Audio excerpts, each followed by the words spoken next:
What's up, guys? It's Caleb and Michael over here from the Scattered About Network. We just wanted to say thanks so much for listening to this episode.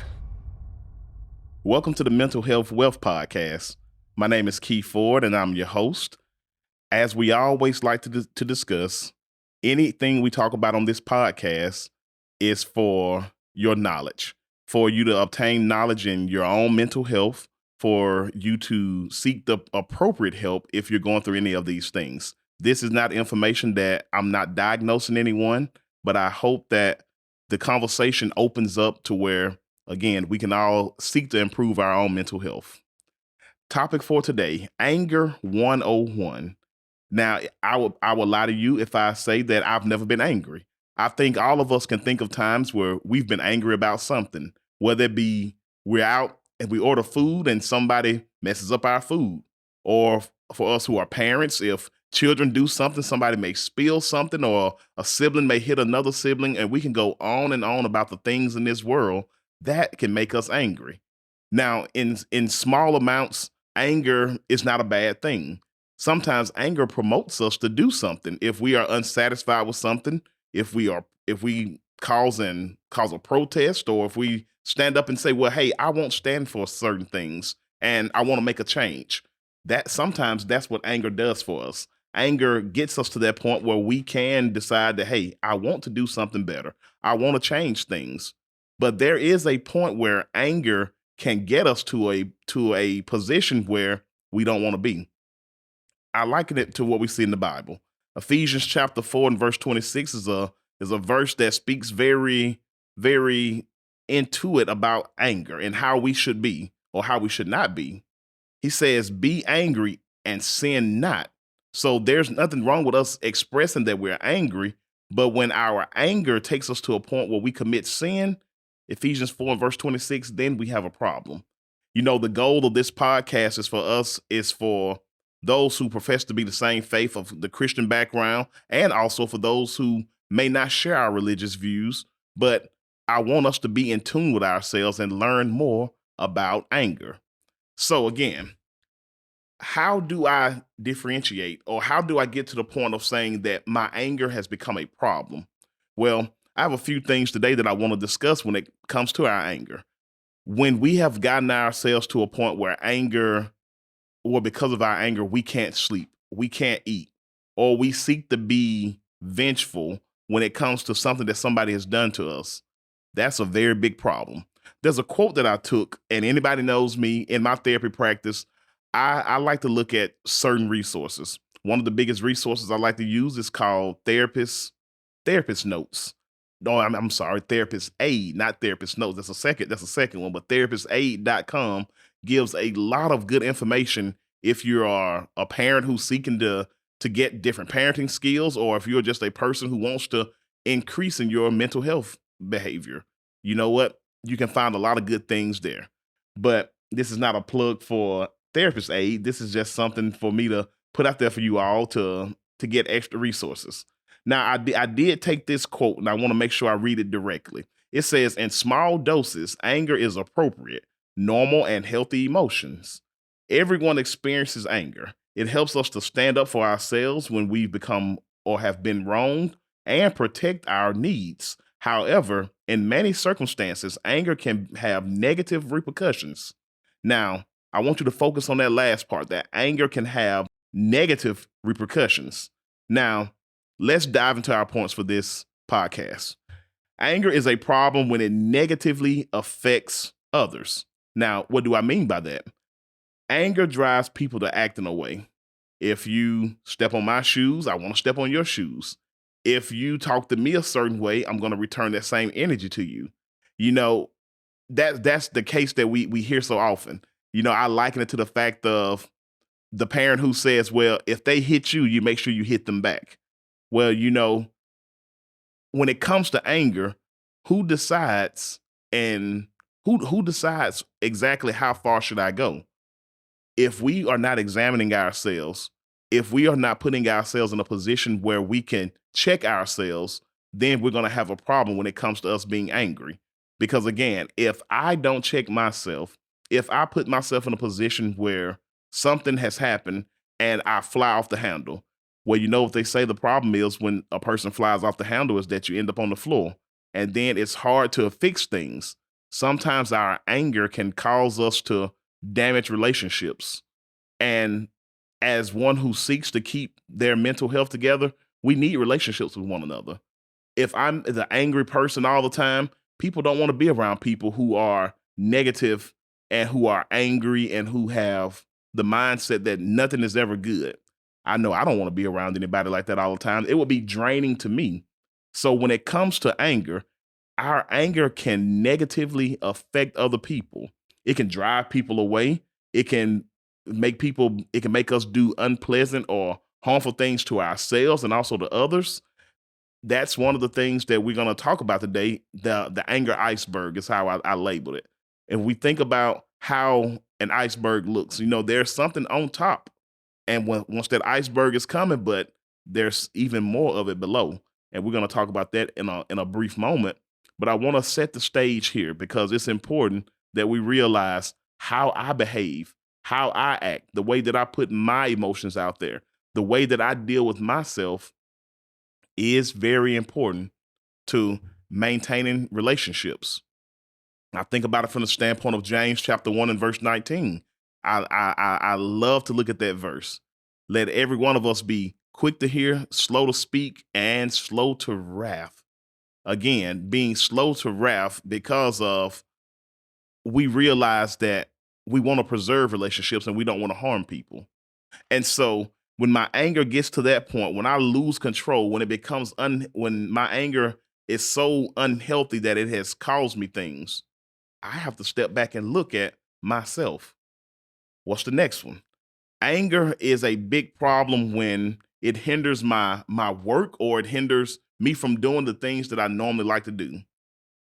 There was a young man who I was doing therapy with, um, maybe sometime last year, and he was in foster care because, as I told you on the first episode of the podcast, I work in the foster care system. I do therapy with children from ages 6 all the way up to 18. And so this young man had got his second job. And one of the things that the young man and I were working on, we were always working on positive peer association because he was a kid who came from a very impoverished area. He didn't have any good support, any good moral support. Everything that he knew, he came from the streets. Everything that he learned from his mother, his father, guess what? It was what they had been taught. He was one who was full of anger. He was full of rage constantly. If you say the wrong thing to him, he would quickly fly off the handle. If you complimented him, he didn't want to be complimented because he felt like somebody was trying to get him. They were trying to misuse him. They were trying to do something to get the upper hand on him. So a nice gesture was not a healthy thing in his mind because he always felt like somebody wanted to take something from him. And so he figured that if I'm angry all the time, nobody will mess with me. I have to be the bully. I have to be the big guy. I have to establish my dominance before anything. And so I helped him get a second job. He lost his first job, not due to a situation of his own, but he was in a position where he had to move. And so he was able to get a second job. 2 weeks in, next thing you know, he's fired. Hey, what happened? Well, I'm not going to let anybody talk to me any kind of way. And because if they tell me what to do, I'm not going to listen to them because I'm my own man. I'm going to do X, Y, and Z. And he was so angry. I could just see it in his face. He looked like he dissociated for a moment because he was just so engulfed in rage. That's that blind rage that you hear a lot of people talk about. That's that anger that causes so many problems. This young man was willing to throw away his job, the way that he was making money to save up to go to school, to help take care of his little sister when he will be able to see her, those things like that. So anger should never get us to the point where we are willing to lose the things that we need, or we hurt relationships, or we're not able to work like we're supposed to and take care of ourselves. If that's something that you are experiencing, it's something that it needs to be checked. Because again, there's okay to be angry, but we can't sin. We can't take it to that next level. We can't let our anger get to the point where it keeps us from being just a a good human being, a good person who is on this earth. So if anger gets us to a point where we are losing things like that, is it really worth it? Is it worth it for me to have that last word? To give that boss a piece of my mind, to tell them everything that I want to tell them, or to tell that person everything you want to say to them, because you have to get that last word because you are so furious about what's going on in your life. We have to seek the good ways to deal with our anger. And that's something we're going to talk about as we progress a little bit further. But let's look at our next one of when anger is a problem. Anger is a problem when it negatively affects our well-being or our health. Now, that's a big one. You may think that, well, me being a little angry, it's not going to cause anything to happen to me physically. Well, do you know that anger is directly related to our blood pressure? When we become angry, or once one gets into a fight or flight mode or angry, our body releases cortisol.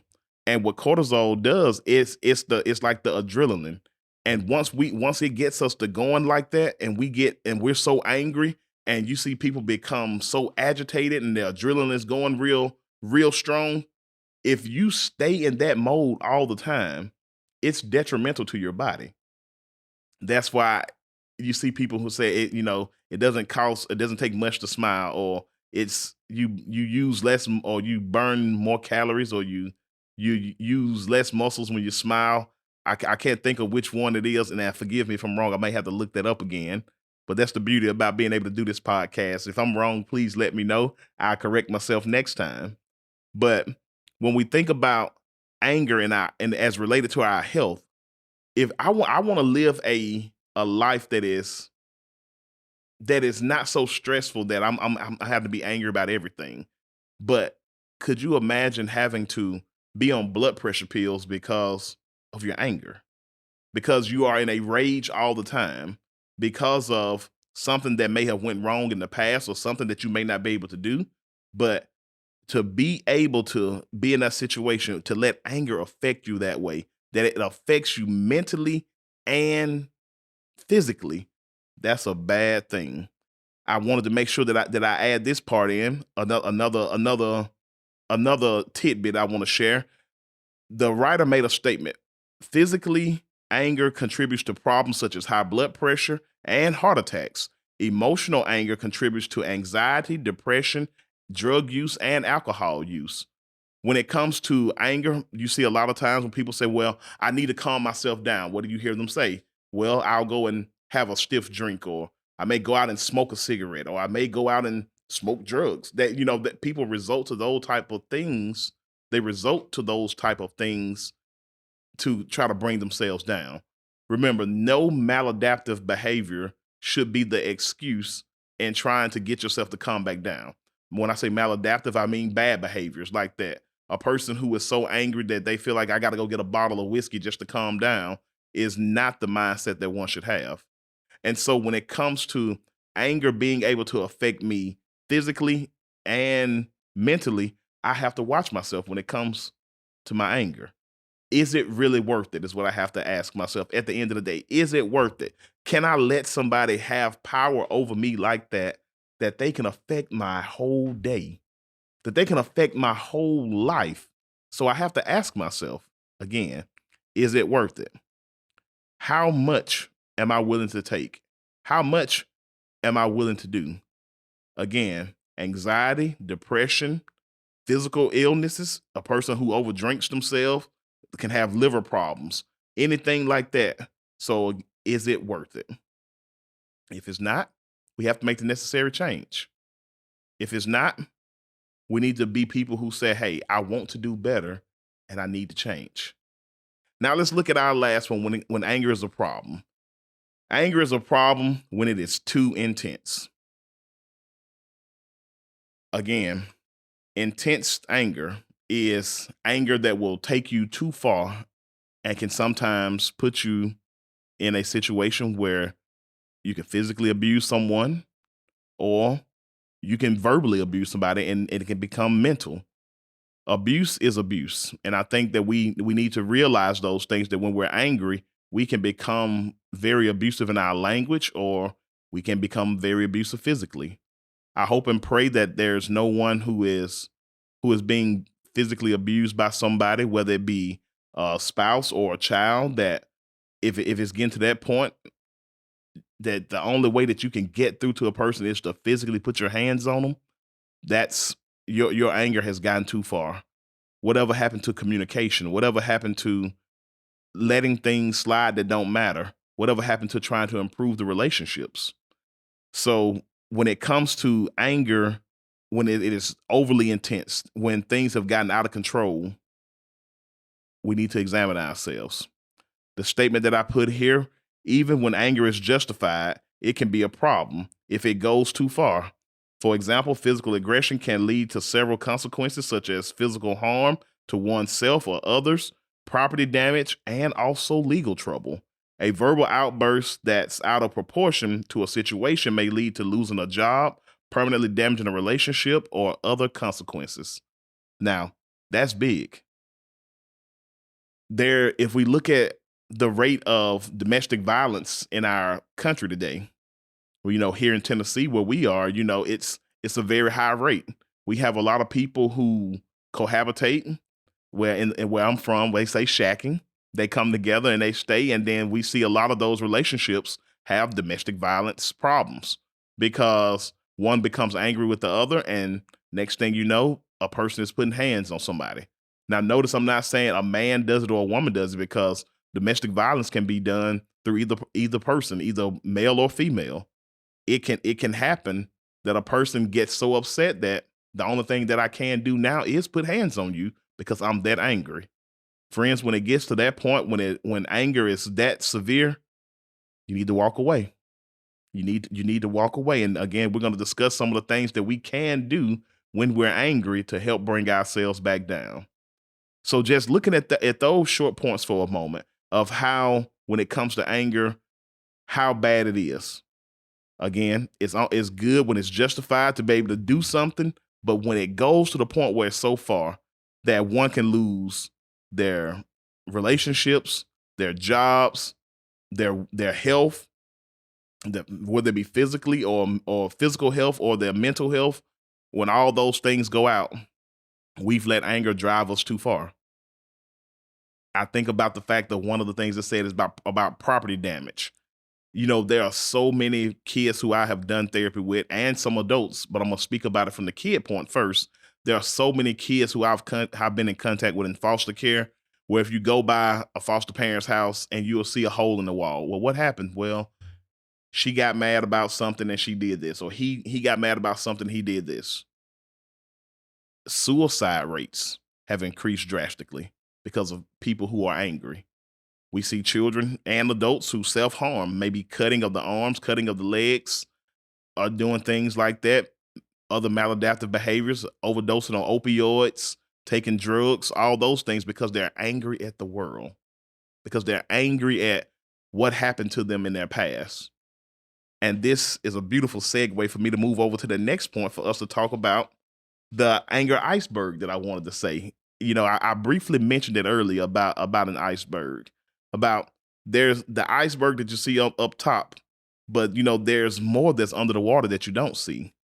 And when it comes to anger, that's how anger is. Why do so many people get angry? Or what happens that causes a person to be so angry? Well, there are a few things that are listed here on this particular handout that I wanted to point out. When it comes to anger, there can be many underlying conditions.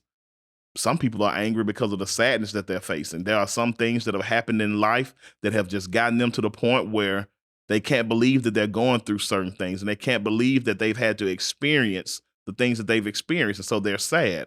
And then that sadness turns to anger once somebody is picking on them, or once they see a situation doesn't go the way that they want it to go. Sometimes the underlying condition is disappointment. Disappointment, a person may lose a job, or may not be able to complete a job on time, or complete a task, and their boss is breathing down their neck, and they have so many things going on, whether it be home life or things that are going on at the job, and now they're disappointed that they didn't get that promotion or they didn't get the job that they wanted, and so now they lash out. Could be loneliness or being overwhelmed. Over being lonely. I guess I should start with being lonely. Sometimes being lonely at not able to have that person they want to have that communication with, or being around the friends they want to be with. Either one of those can be a cause for anger, or it can be being overwhelmed by life. Again, I know I have 9,765 things I have to do in a day, and I probably don't get not even an eighth of them done in a day. But you know what? I've learned to make checklists. I've learned to be able to check things off to help me with my anxiety, my anxious moments, or when I'm feeling overwhelmed. Now, free for nothing, dealing with anger. If we decide to do checklists, if we are people who are very detail oriented, if we have time that we have so many things we want to do, but we may fail at them sometimes. Make you a checklist. I promise you, checking off those things will help to bring some of your anger down and some of that those overwhelming feelings. And that's a free for nothing. We're gonna get back to the anger part. Sometimes anger is due to being embarrassed or hurt, or it could be helplessness. I know I was just speaking with my supervisor, and we were talking about a lot of the children who we come into contact with in foster care who have anger issues. A lot of it is due to being helpless and hopeless. These things happen to me as a kid, and I can't see anything getting better. Or sometimes it happened as an adult when we go through life and have those traumas that are untreated. We lash out because that's all that we know. We want to protect ourselves. That anger becomes a protective coping mechanism instead of what it needs to be in order for us to just truly survive. Watch the anger. You don't have to be helpless. You don't have to be hopeless. And because you may be in a situation that you may feel like you're helpless and hopeless, we can get out of those things. Sometimes anger comes from pain and frustration. Sometimes it comes from insecurity. Sometimes it even comes from being hungry or not even having the basic things of life: food, shelter, and clothing. Now, if you hear me mention a lot about like the work I do, because again, I speak about the population that I see, about the foster care system and some of the situations that kids have been through. Physical abuse due to anger is one of the main reasons here in Tennessee. I'm not gonna say it's in every case, but here in Tennessee is one of the main reasons that children come into foster care because of physical abuse that stems from anger. It's sad. And again, we have to be people who are watchful. We are people who are noticing these things. Me myself, if I see something like that, I'm what you call a mandated reporter for the state of Tennessee. So I have to report anything. If there's a form of abuse that I feel that is going on, I have to report it because that's a part of my job. Some people have anger due to grief, anxiety, stress, due to even being threatened. Any of these things can be part of that iceberg. But you know what a part of the iceberg they are? The things that you can't see. And so we have to be kind to people, be empathetic with people, be compassionate with people, because we never know what people are going through. I know where I stay at, I always, and this is probably going to speak more to the side of me that I shouldn't eat KFC so much, but every time I go to KFC where I stay at, I'm nice. I'm nice everywhere I go. I'm especially nice to people who are going to fix my food, because I want to make sure that I don't get anything special in my food when I do it. If I'm being rude to them. So, and I'm extra nice when I place my order. Yes, ma'am. No, ma'am. Yes, sir. No, sir. And the last time I went, the lady was like, "You know what? I was having a bad day, but I was mad. She didn't go into what her problem was, but she said she was mad. But me being nice to her made her, or me being respectful and ordering and saying, yes, ma'am, no, ma'am, yes, please, and just using manners, you know what? I was able to de-escalate her and calm her down. Because again, we don't know what people are going through when they have their anger issues.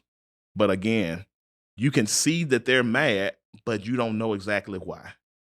So it is good for us to make sure that we examine ourselves, so that when somebody may even respond to us in a way that is not the way we want to, that we can take the time, process it, and maybe talk back with them. Because again, when it comes to anger, you don't know exactly what's going on.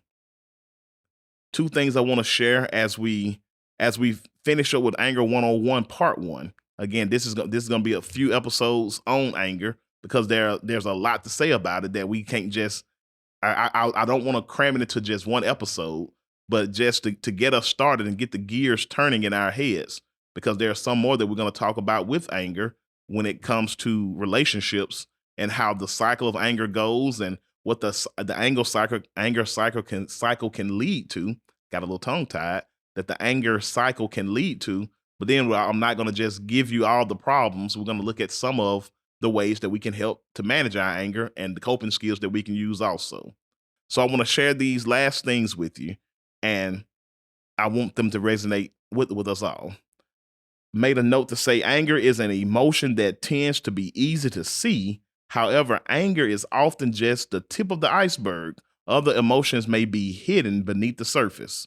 In some families, anger is seen as more acceptable than other emotions. A person might express anger in order to mask emotions that cause them to feel vulnerable, such as hurt or shame. There are many people who hide behind hurt and shame. You think about a lot of the movies we watch, and you see a bully. You see a bully, they go to school and they're bullying kids and they're picking on people. What's normally that bully's backstory? Where there's something that's going on at home that's making that bully he or she wants to have that power and control. They can't have it at home because of something's being done to them. So they take their anger out on somebody at school. You know, friends, I'm here to tell you this. It's not just in the movies. That's how it happens in real life. Those are things that plague our children, that plague our youth, and it's something that we need to talk about, something that we need to bring to the table.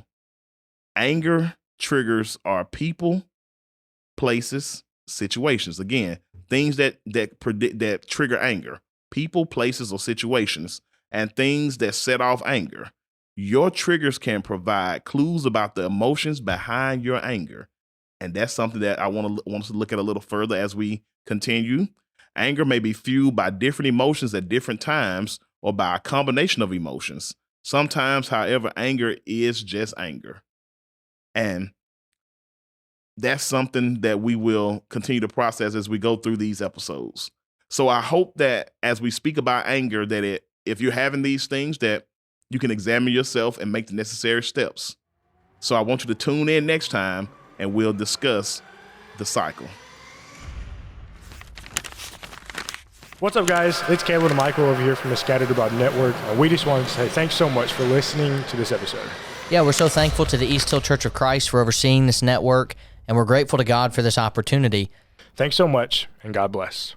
Anything we talk about on this podcast is for your knowledge, for you to seek the appropriate help if you're going through any of these things. This is not information that I'm not diagnosing anyone, but I hope that the conversation opens up to where, again, we can all seek to improve our own mental health.